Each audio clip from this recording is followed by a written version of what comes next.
welcome to Basic Electrical Engineering. In this lecture, we will discuss about the types of the DC motor. So let's start. The DC motor has a lot of applications in today's field of engineering as well as in technology. From electric saver to automobiles, they are everywhere. Now, to cater to this wide range of applications, different type of DC motors are used depending on the application. Basically, the DC motors are classified based on the excitation method. Now, before we discuss about the types, let's discuss about the operating principle of the DC motor. As we have discussed earlier that it basically operates based on the Lorentz formula, and it is F is equal to B into I into L, which states that when a current carrying conductor is placed within a magnetic field, then a force will be experienced by the conductor. Now, depending upon the force, some torque will be produced, and then this torque will make the system to rotate. As here we can see that it is a cross section of a DC motor. These are the 4-pole DC motor where the field windings are placed on the poles, and when the current is supplied to the field winding, then the magnetic field will be produced there. Within this magnetic field, the rotors are placed. Here, there are lots of armature conductors on the armature, and when the current is supplied to the armature winding, then it will be according to the concept, that is the current carrying armature conductor will be now placed within the magnetic field. So according to the Lorentz formula, the force will be developed, and depending upon the force, the torque will be produced, and finally the DC motor will start to rotate. Now, the excitation means how this magnetic field is produced. This is called the excitation, and depending upon this excitation method, the DC motors are divided into different parts, different types. So first of all, it is of three types. One is called the permanent magnet DC motor, then the separately excited, and finally the self-excited DC motor. This type of system is exactly same as that of the DC generator, which we have already discussed earlier, the types of the DC generator. Now, here also the self-excited DC motor is again divided into three parts, that is the series, shunt, and compound. And the compound motor is again divided into cumulative compound as well as the differential compound.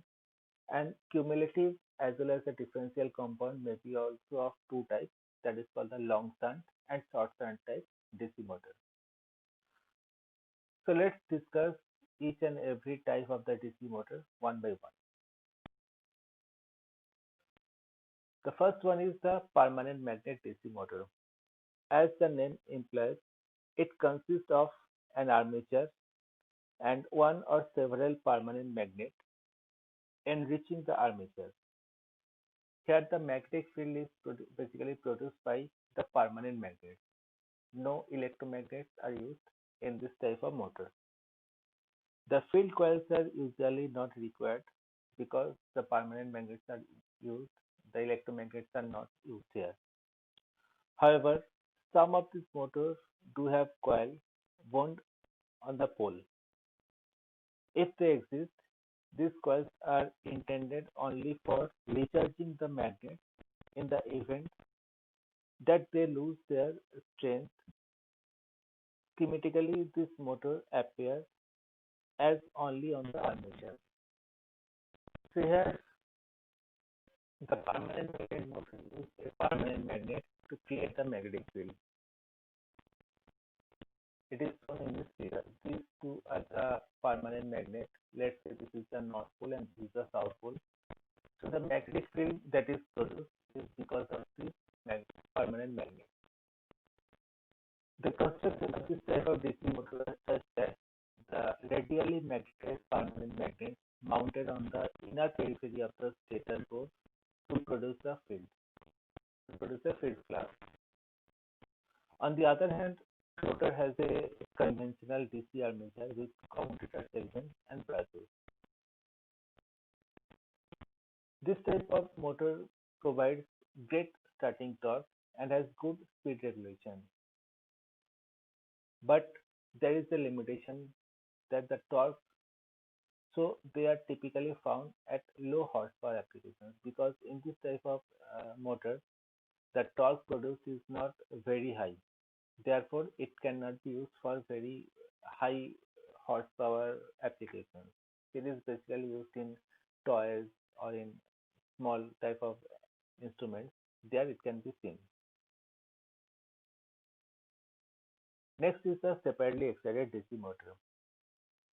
In separately excited DC motor, the field windings are excited separately by some external voltage source. As we can see in this figure, this is the armature. It consists of the armature windings. There are two brushes which is directly connected to the external DC voltage supply.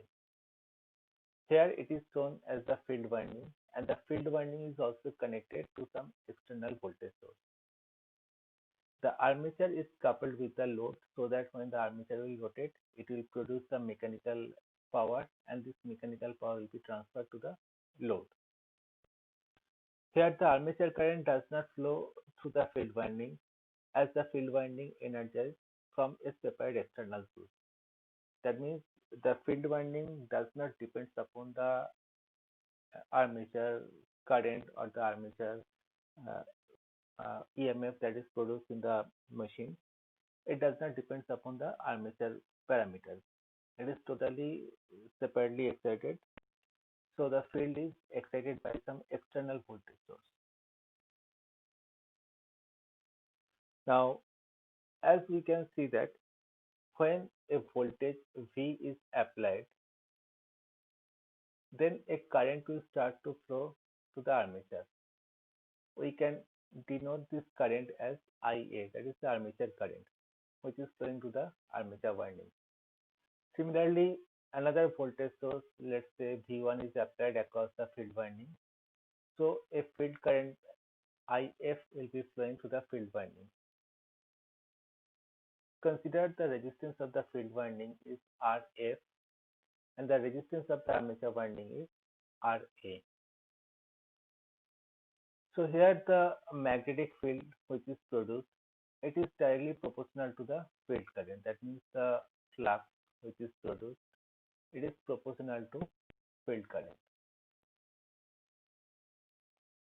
So the force that will be produced, it is basically based on the magnetic field intensity into armature current into length of the magnetic circuit, length of the conductor.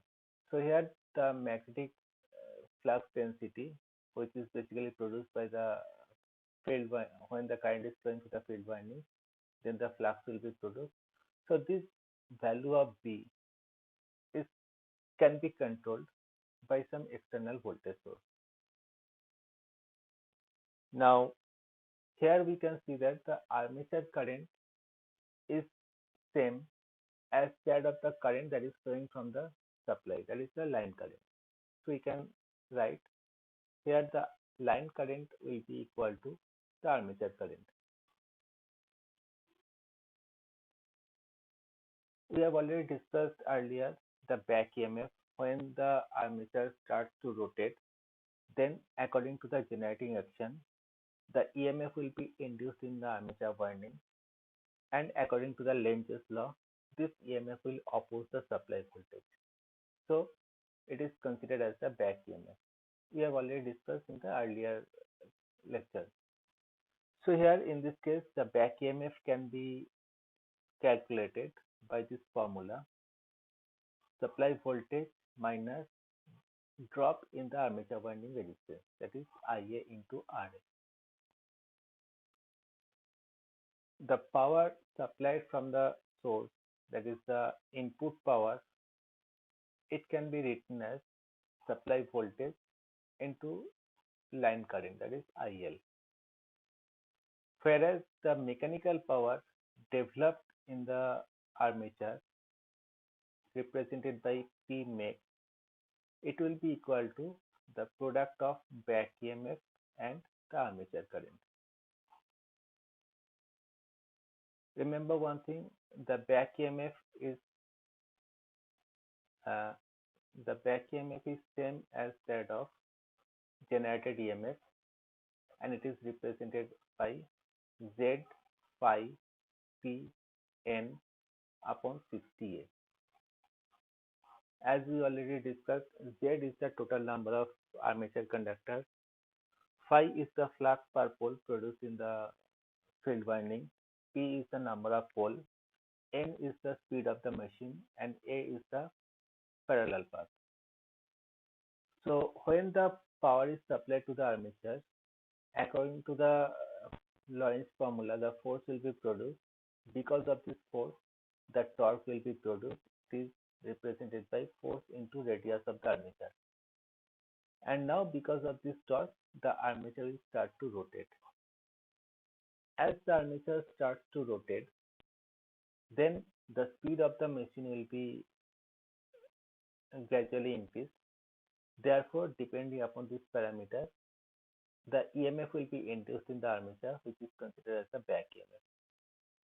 And the mechanical power which is developed in the armature, it is represented by the product of the back EMF and the armature current. So this is the equations, these are the relations of the voltage, current, power, etc. for a separately excited DC motor. Next is the DC series motor. As the name implies, here the field winding and the armature winding will be connected in series, as shown in this figure here. Let's say V is the voltage applied. This is the field winding. We consider the resistance of the field winding is RSE. The resistance of the armature winding is RA. The current flowing from the load is IL. The current flowing through the field coil can be represented as ISE, and the current flowing to the armature is IA. And the EMF produced in the armature is the back EMF, that is EB. So this is the electrical circuit diagram of a DC series motor. Here the entire armature current flows through the field winding as it is connected in series with the armature winding. Here we can see that when the supply is connected across the machine, as the current starts to flow from the supply, the entire current will flow through the field winding as well as through the armature winding.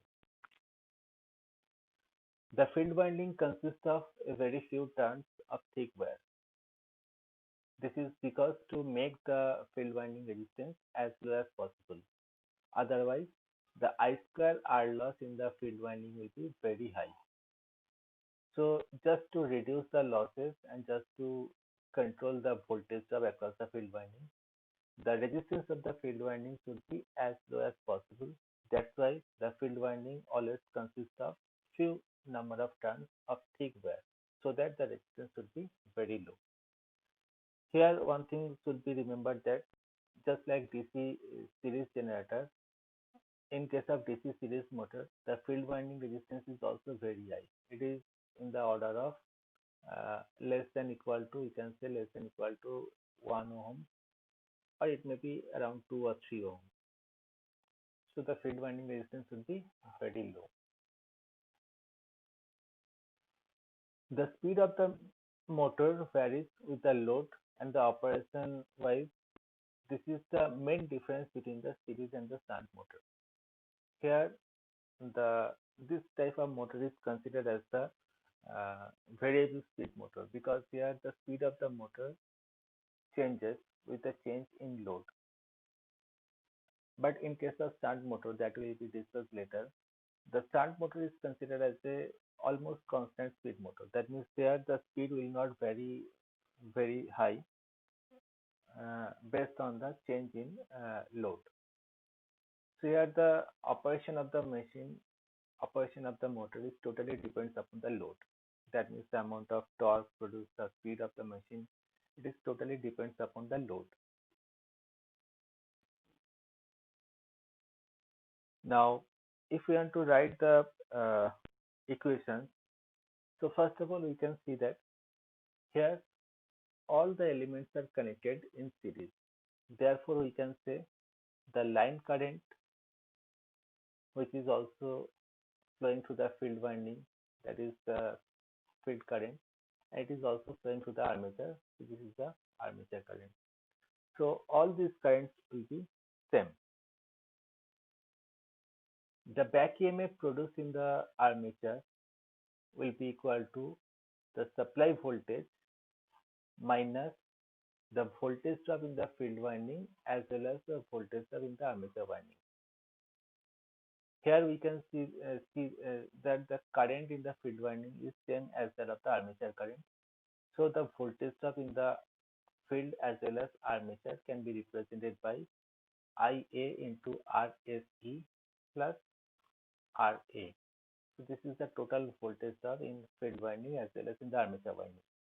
And if we subtract this voltage drop from the supply voltage, it will be equal to the back EMF.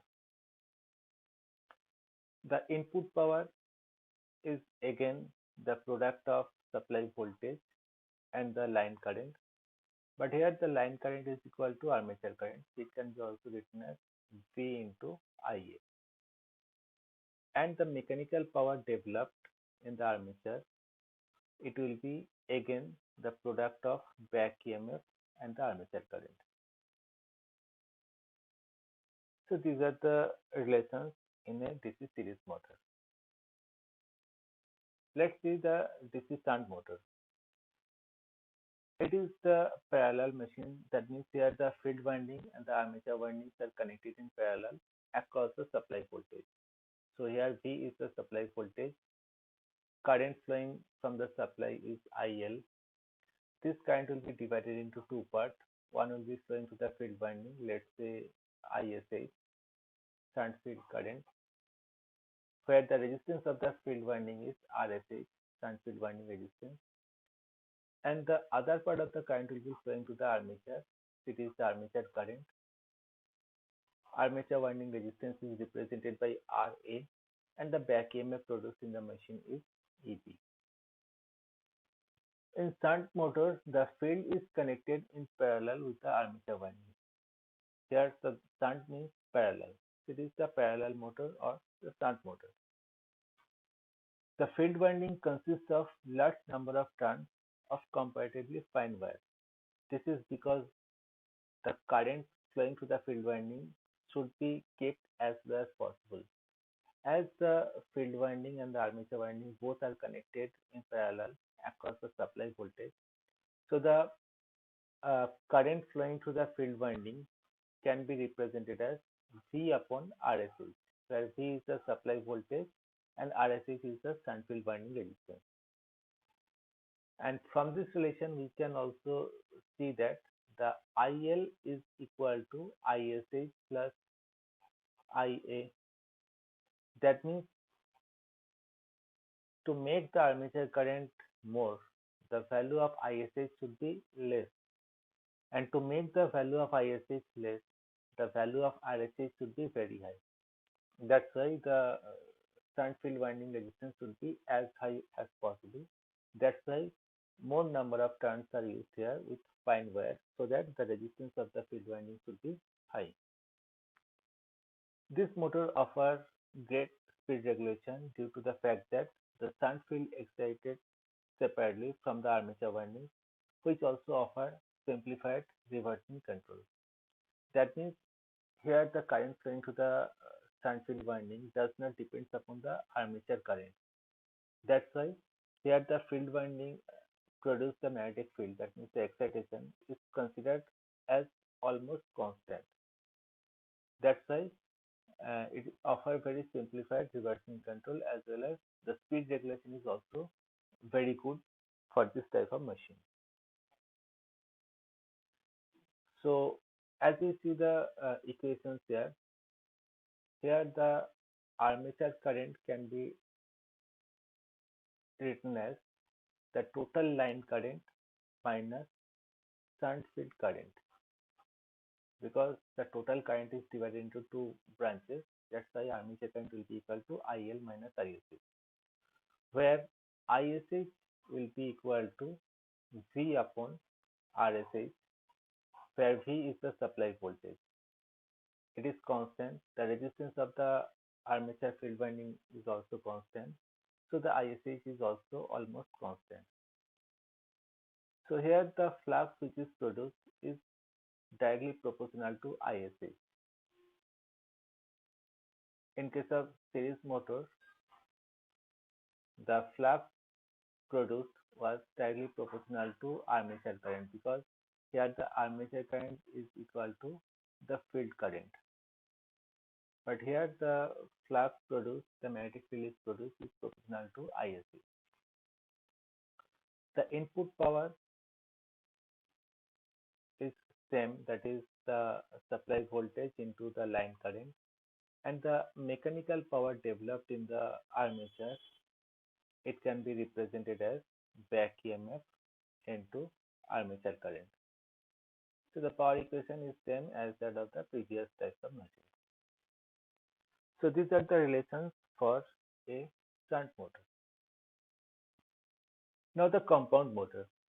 The compound excitation can be obtained by combining the operational characteristics of both shunt as well as a series motor. Compound means here the field winding is divided into two parts. Some of the field winding is connected in series with the armature, and some of the field winding is connected in parallel with the armature.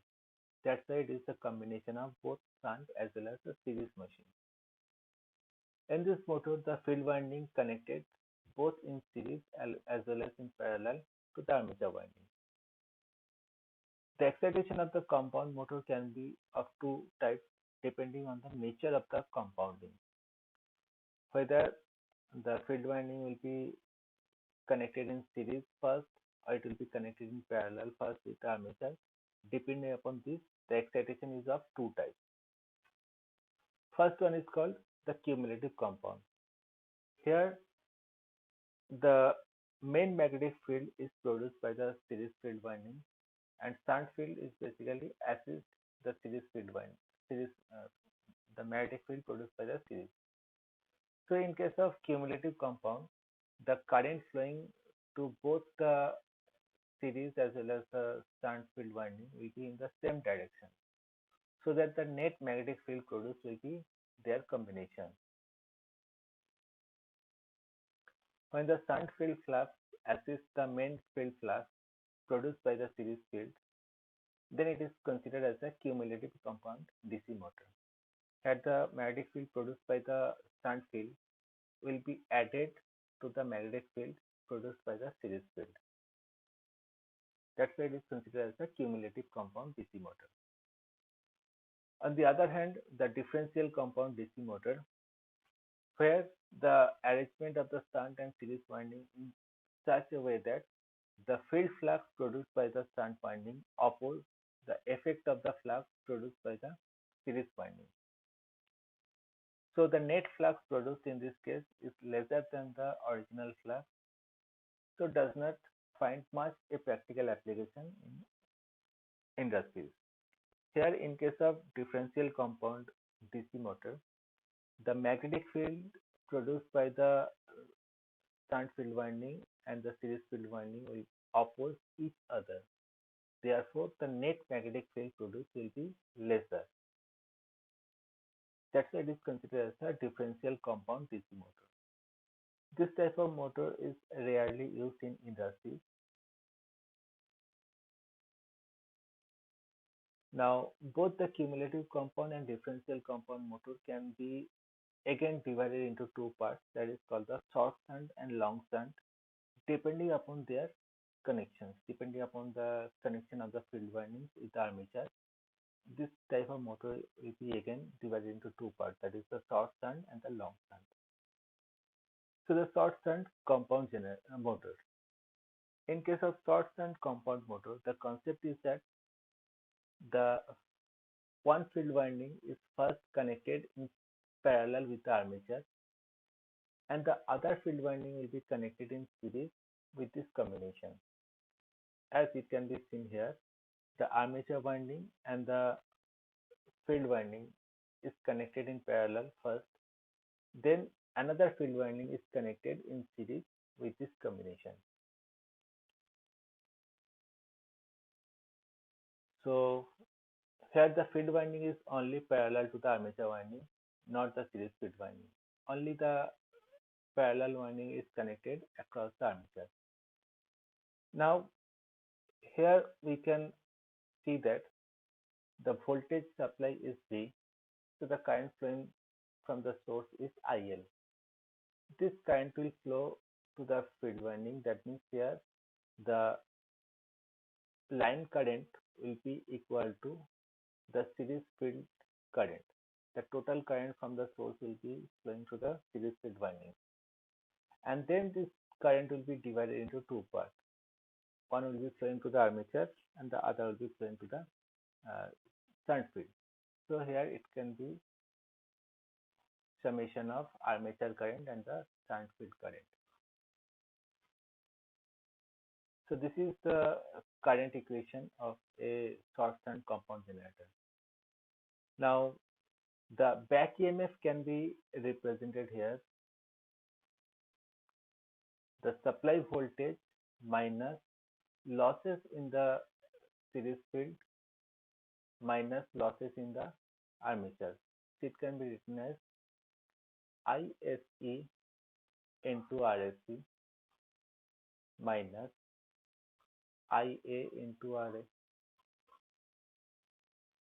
So the back EMF will be equal to the supply voltage minus voltage drop in the series field winding and the voltage drop in the armature.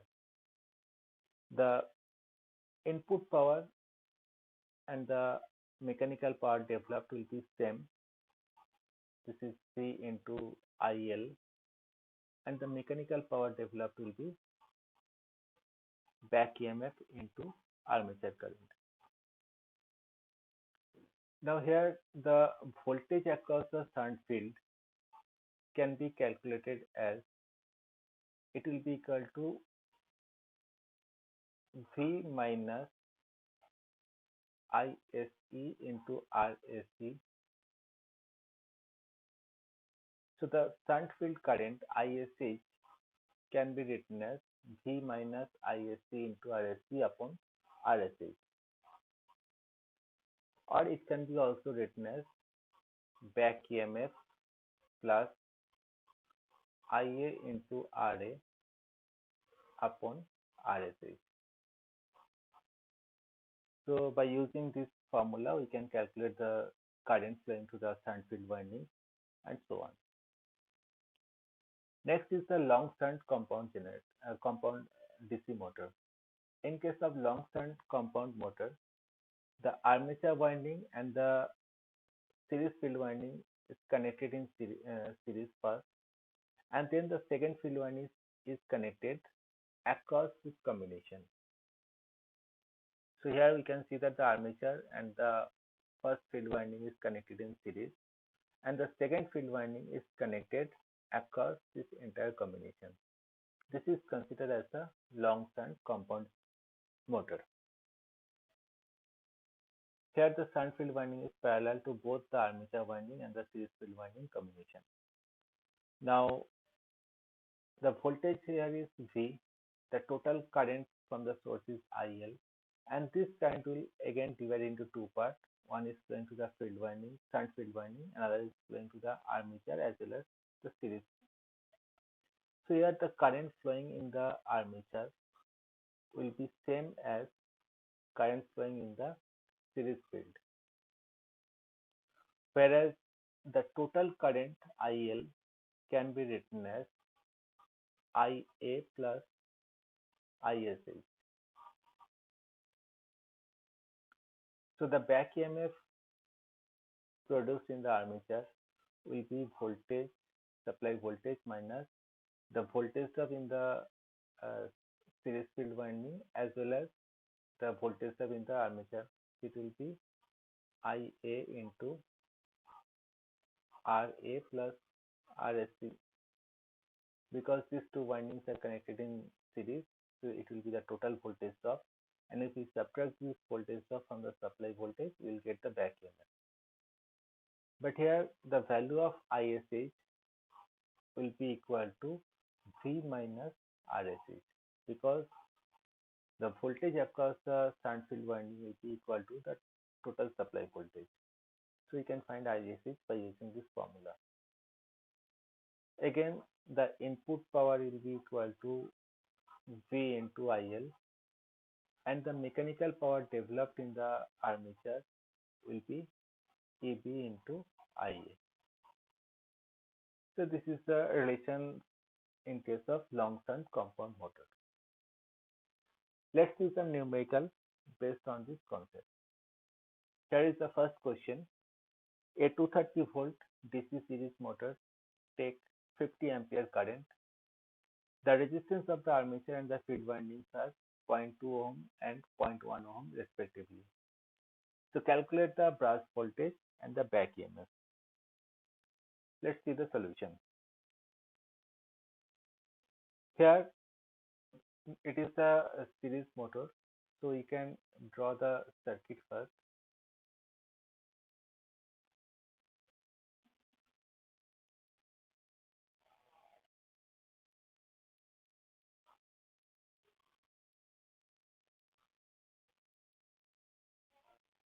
Supply voltage here is 230 volt given. It is taking 50 ampere current. That means the current flowing from the source is 50 ampere. The resistance of the armature winding is 0.2. That means the value of RA,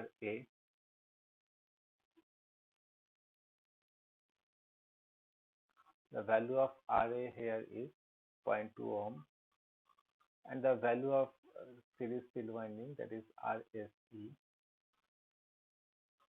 it is equal to 0.1 ohm.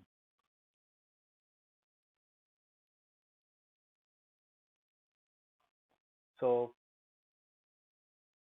the brush voltage means the supply voltage minus the voltage drop in the series field. Brush voltage means the voltage across the brushes. That means voltage across the armature. So here the brush voltage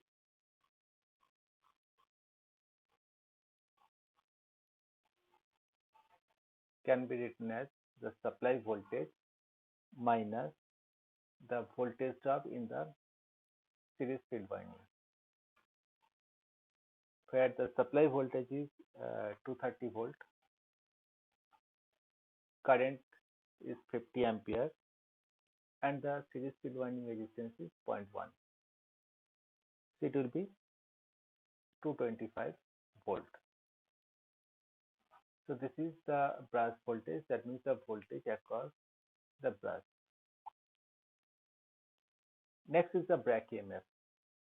As we know that the back EMF is represented in case of series motor as EB is equal to V minus IA into RA plus RSE, where V is the supply voltage 230, armature current is same as that of the line current, that is 50, armature winding resistance is given as 0.2, and the series field winding resistance is 0.1.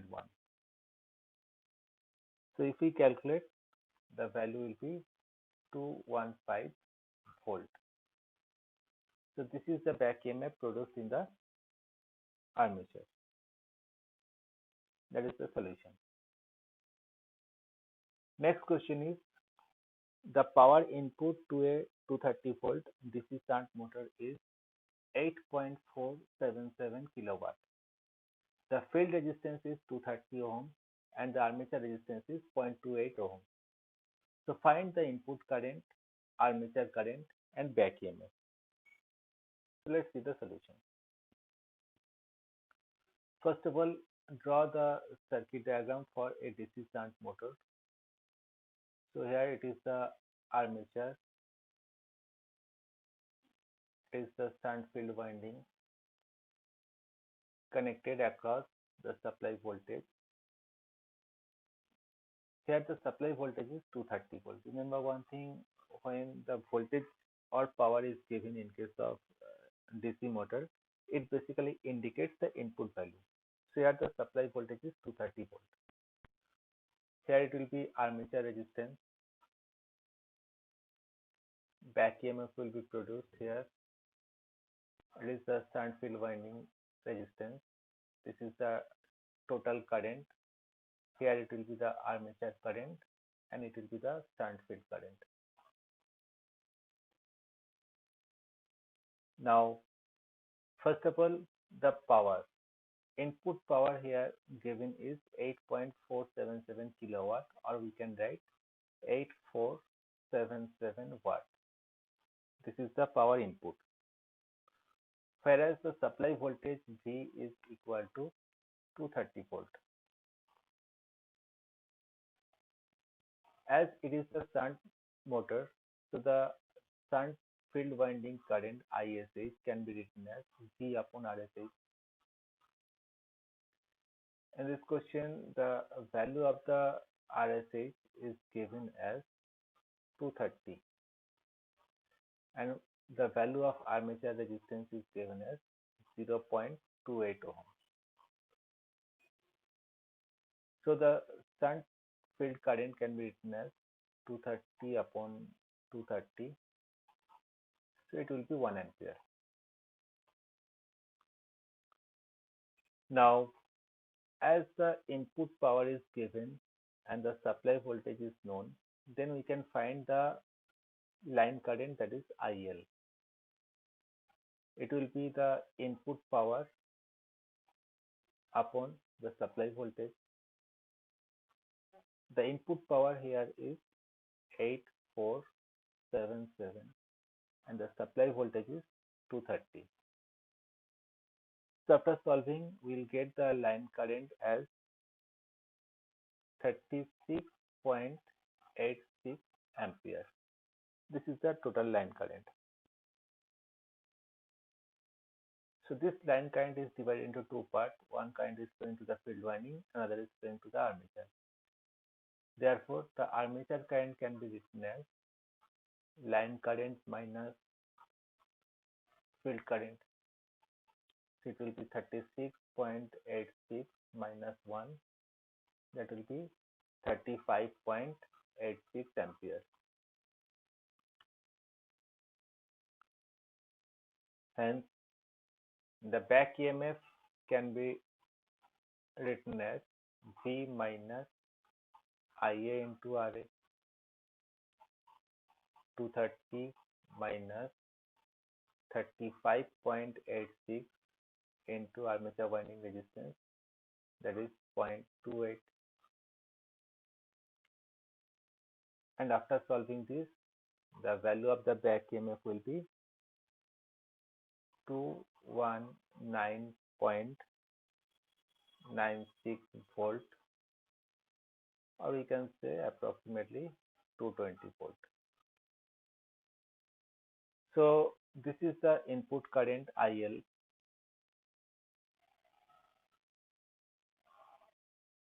The armature current here is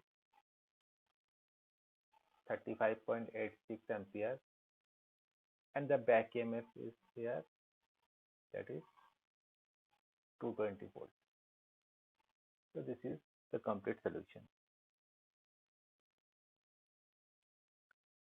Third question. A 20 kilowatt 240 volt DC shunt machine has the armature and field resistance of 0.05 ohm and 80 ohms respectively. Calculate the total armature power developed when the machine is working as a generator delivering 20 kilowatt output, and second part as a motor taking 20 kilowatt as input. So solution. Here we have to consider the machine as generator as well as motor. So this is the electrical circuit diagram of the generator, and here it can be electrical circuit diagram of the shunt motor. In both the cases, the voltage is 240 volt.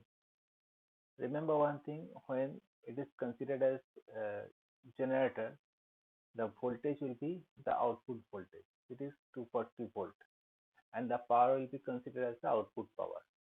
So here the power is 20 kilowatt. The same machine, when it is working as a motor, this voltage will be considered as the input voltage. So 240 volt will be the input voltage, and 20 kilowatt will be the input power. So first of all, we calculate the shunt current, because the shunt field current is V upon RSH. Here V means 240, whether it is generator or motor, the voltage is always 240, and the shunt field winding resistance is given as 80 ohm. It will be 80, that is 4 ampere. It will be 3 ampere. So the shunt field current will be 3 ampere. Now consider the machine is working as a generator. When it is working as a generator, then the current flowing to the load, that is load current IL, will be the power upon the terminal voltage. So 20 kilowatt is converted to 20,000 watt upon the supply voltage, the load terminal voltage 240. So it will be 83.33 ampere. This is the load current. Now the armature current. Remember here the armature current will be the summation of the load current and the shunt field current, because first of all the power EMF will be induced in the armature, then only the power will be supplied to the load as well as to the field winding. So now the armature current will be here IL plus ISH. It will be 83.33 plus 3. So it can be written as 86.33 ampere. So this is the total armature current. Therefore, the generated EMF, in case of generator, we know that the generated EMF is voltage across the load plus voltage drop in the armature winding, that is IA into RA. Here the voltage across the load is 240, armature current is 86.33, and the armature winding resistance is 0.05. It will be 0.05. And after solving, we'll get the generated EMF as 244.32 volt. This is the generated EMF when the machine is working as a generator. Now, the power developed in the generator, it is represented as PG, can be written as EG into IA, generated EMF into armature current. It will be 244.32 into armature current is 86.33.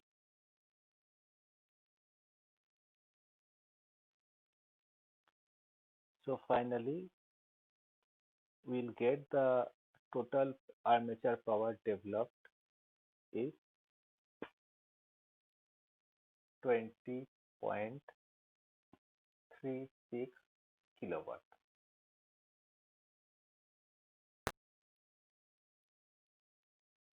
Now consider the machine as motor.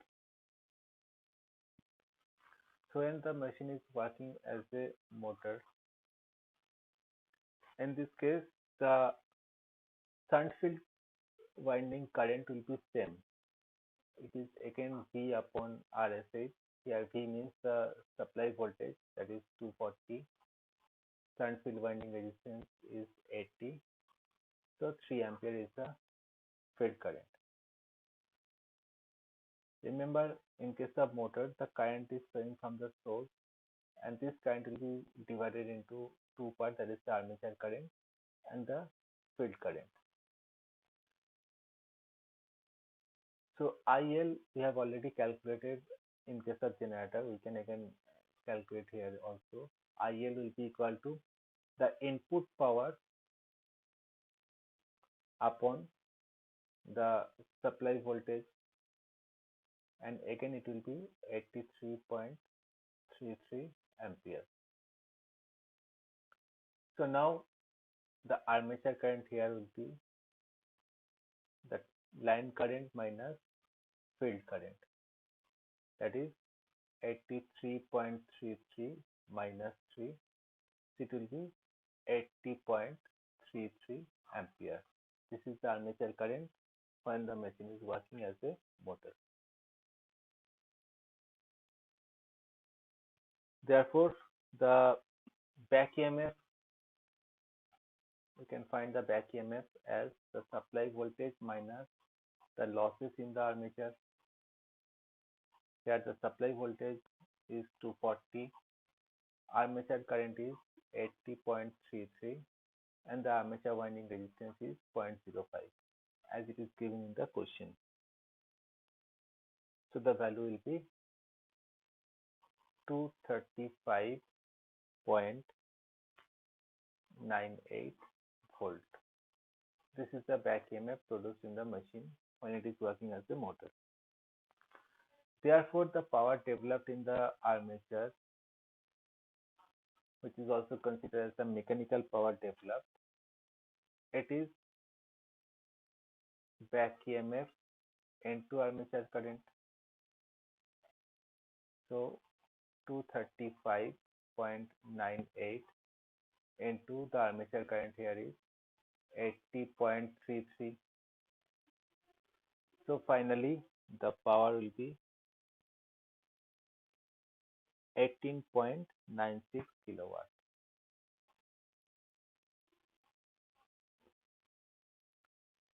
So this is the mechanical power developed in the machine when it is working as a motor, and this is the mechanical power. This is the generated power developed in the machine when it is working as a generator. This is the solution. Thank you.